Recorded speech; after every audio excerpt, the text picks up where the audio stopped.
Reverse, pernah nggak terlintas sekilas pertanyaan ini?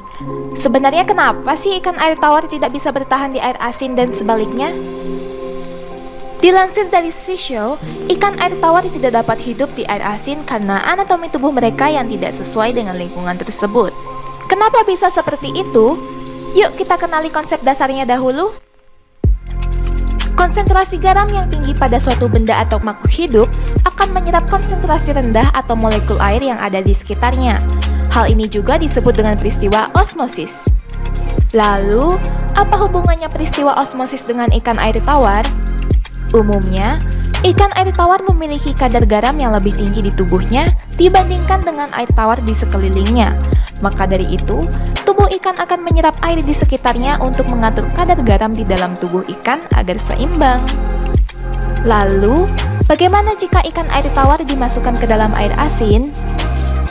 Air asin atau air laut memiliki konsentrasi garam yang lebih tinggi dibandingkan dengan kadar garam tubuh ikan air tawar itu sendiri.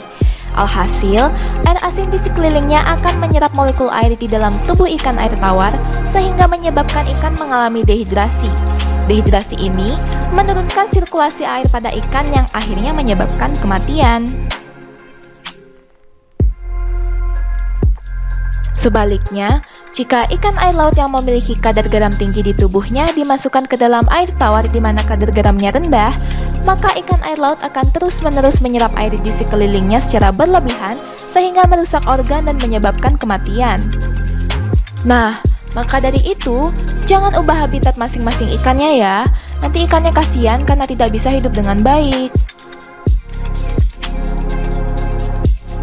Ada dong. Spesies ini disebut sebagai ikan euryhaline, di mana ikan ini dapat bertoleransi dan bermigrasi di kedua perairan dalam jangka waktu tertentu. Jenis ikan euryhaline pun dibagi menjadi dua, yakni Anadromous dan Catadromous.